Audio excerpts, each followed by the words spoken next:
दोस्तों, स्वागत है आपका मेरे YouTube चैनल दिव्य भक्ति में। तो कैसे हैं आप लोग? आशा करती हूँ कि स्वस्थ होंगे, मस्त होंगे। तो आज की वीडियो में मैं आपके लिए लेके आई हूँ वट सावित्री व्रत की कथा। तो कथा को पूरे आनंद से सुनिए, मन से सुनिए। कथा अच्छी लगे तो फ्रेंड और फैमिली में ज़रूर शेयर करिए। तो सबसे पहले आप सभी को वट सावित्री व्रत की हार्दिक शुभकामनाएँ। माता रानी सबका सुहाग अमर करे। तो इसी कामना के साथ कथा का आरंभ करते हैं। भद्रा देश के एक राजा थे जिनका नाम अश्वपति था। भद्रा देश के राजा अश्वपति के कोई संतान न थी। उन्होंने संतान की प्राप्ति के लिए मंत्रोच्चारण के साथ प्रतिदिन 1 लाख आहुतियाँ दी। 18 वर्षों तक यह क्रम जारी रहा। इसके बाद सावित्री देवी ने प्रकट होकर वर दिया कि राजन, तुझे एक तेजस्वी कन्या पैदा होगी। सावित्री देवी की कृपा से जन्म लेने के कारण से कन्या का नाम सावित्री रखा गया। कन्या बड़ी होकर बेहद रूपवान हुई। योग वर न मिलने की वजह से सावित्री के पिता दुखी थे। उन्होंने कन्या को स्वयं वर तलाशने को भेजा। सावित्री तपोवन में भटकने लगी। वहाँ साल्व देश के राजा घूमते रहते थे क्योंकि उनका राज्य किसी ने छीन लिया था। उनके पुत्र सत्यवान को देखकर सावित्री ने पति के रूप में उनका वरण किया। ऋषि राज नारद को जब यह बात पता चली तो वह राजा अश्वपति के पास पहुँचे और कहा कि हे राजन, यह क्या कर रहे हैं आप? सत्यवान गुणवान है, धर्मात्मा है और बलवान भी है, पर उसकी आयु बहुत छोटी है। वह अल्पायु है। 1 वर्ष के बाद ही उसकी मृत्यु हो जाएगी। ऋषि राज नारद की बात सुनकर राजा अश्वपति घोर चिंता में डूब गए। सावित्री ने उनसे कारण पूछा तो राजा ने कहा, पुत्री, तुमने जिस राजकुमार को अपने वर के रूप में चुना है वह अल्पायु है। तुम्हें किसी और को अपना जीवन साथी बनाना चाहिए। इस पर सावित्री ने कहा कि पिताजी, आर्या कन्या अपने पति का एक बार भी वरण करती है।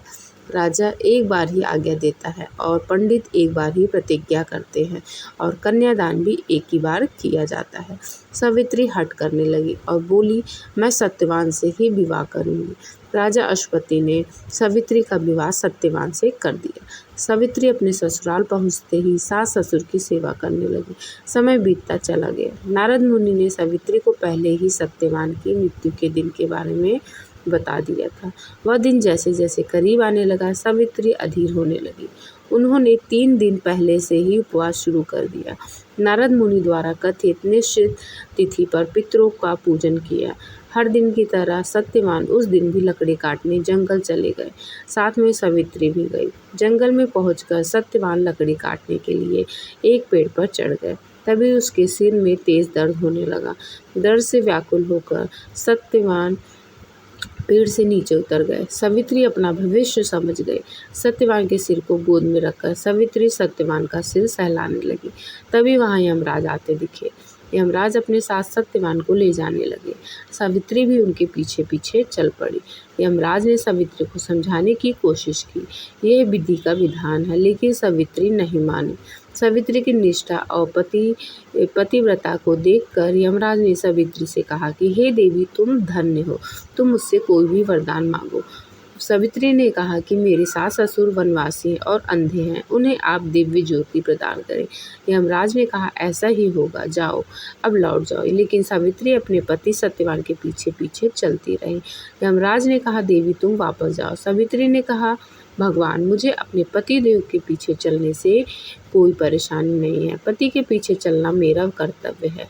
यह सुनकर उन्होंने फिर से उसे एक और वर मांगने को कहा। सावित्री बोली, हमारे सास ससुर का राज्य छिन गया है, उसे पुनः वापस दिला दे। यमराज ने सावित्री को यह वरदान भी दे दिया और कहा, अब तुम लौट जाओ। लेकिन सावित्री पीछे पीछे चलती रही। यमराज ने सावित्री को तीसरा वरदान मांगने को कहा। इस पर सावित्री ने 100 संतानों और सौभाग्य का वरदान मांगा। यमराज ने इसका वरदान भी सावित्री को दे दिया। सावित्री ने यमराज से कहा कि प्रभु, मैं एक पतिव्रता पत्नी हूँ और आपने मुझे पुत्रवती होने का आशीर्वाद दिया है। यह सुनकर यमराज को सत्यवान के प्राण छोड़ने पड़े। यमराज अंतर्ध्यान हो गए और सावित्री उसी वट वृक्ष के पास आ गई जहाँ उसके पति का मृत शरीर पड़ा था। सत्यवान जीवित हो गए और दोनों खुशी खुशी अपने राज्य की ओर चल पड़े। दोनों जब घर पहुँचे तो देखा कि माता पिता को दिव्य ज्योति प्राप्त हो गई।